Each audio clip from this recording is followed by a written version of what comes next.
Mithila, phone দিচ্ছিলাম তোমাকে। তোমাকে আমি কতবার বলেছি আমরা ফ্রেন্ডসরা টাইম স্পেন্ড করে তুমি আসবা না? ও সরি। কেন আসছো বলো? না ওই তুমি বলছিলে না আজকে সময় দিবা। আমি কখন বললাম? কালকে রাতে। ও হ্যাঁ, ভুলে গেছি। সারিকা সকালবেলা নিতে গেছে, ওর সাথে এখানে চলে আসিস। ও যাও তাহলে, ওদের সাথে আড্ডা দাও, সমস্যা নেই, আমি ওয়েট করি তোমার জন্য। না তুমি চলে যাও, আমি আজকে কোথাও যাবো না। যাবা না? না, এখন আড্ডা দিতেছি, গান বাজনা করতেছি, ভালোই লাগতেছে। তুমি চলে যাও। ঠিক আছে। Okay bye.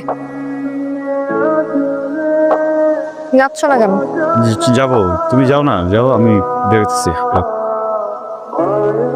দাঁড়াও, আসতেছি। দেখ না জন কি বলে, ও নাকি তোকে খুবই ভালোবাসে। দেখ এইসব কথা আমাকে দিবি না, আমি জাস্ট আমি ফাইজলামি করে বলছিলাম।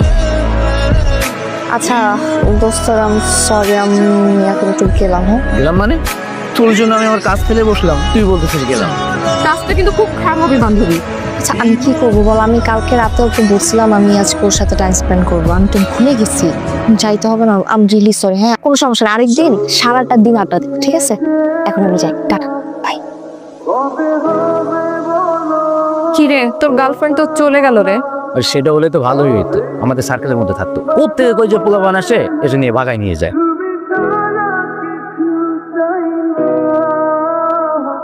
আমার খুব পছন্দের একটা জায়গা, অনেকবার ভাবছি তোমাকে নিয়ে আসবো, হয়ে ওঠে নাই, আজকে আসলাম। সুন্দর না মিথিলা? তোমাকে মুড অফ? আচ্ছা আমাকে একটা কথা বলবা, তোমার সবসময় আমার ফ্রেন্ডসদের সাথে কেন কম্পেয়ার করতে হয়? কম্পেয়ার মানে? কম্পেয়ারই তো করতে হয় না। আমি আমার ফ্রেন্ডসদের সাথে কোথাও টাইম স্পেন্ড করতে পারি না, হ্যাং আউট করতে পারি না, তুমি সব জায়গায় চলে আসো কেন? আমার তো আজকের প্ল্যানটা ছিল না, প্ল্যান তো তুমি করলে না কালকে। ফাইন, আমি কালকে বলেছি, কিন্তু সকালবেলা কি আমার মুড চেঞ্জ হতে পারে না? সরি। এখন সরি বলে লাভটা কি? আচ্ছা তুমি তোমার ফ্রেন্ডসদের সাথে হ্যাং আউট করো না, তাদের সাথে টাইম স্পেন্ড করো না, সমস্যা কোথায়? সবসময় আমার সাথে টিকটিকের মতো কেন চিপকে থাকতে হয় তোমার? নামাই আসবো? এখন আমাদের লাভটা কি? ওরা সব চলে গেছে না এতক্ষণে। দেখো আমি যেটাই বলতেছি তুমি রেগে যাচ্ছ, কি বললে ভালো লাগবে বলো, আমি সেটাই বলি। তোমার কিছুই বলতে হবে না, কিছুই করতে হবে না। আচ্ছা একটা বয়ফ্রেন্ড পাইছি। আর কখনো এরকম হবে না প্লিজ। আচ্ছা চলো একটু ওদিকে যাই। আমি কোথাও যেতে পারবো না তুষার, আমার মন মেজাজ খুব খারাপ আছে, আমার রাগ লাগতেছে এখন। আমাকে প্লিজ বাসা নামে দিয়ে আসবা? একটু বসি প্লিজ, একটু। বাসায় যাবো।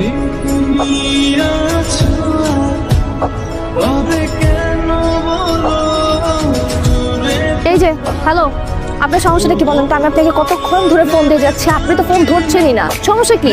দেখেন আমার এক্সামে এমনিতে লেট হয়ে গেছে, আমি অনেক লেট করে ফেলছি, এক্সামটা শুরু হয়ে গেছে, আপনি প্লিজ স্টার্ট দেন তাড়াতাড়ি।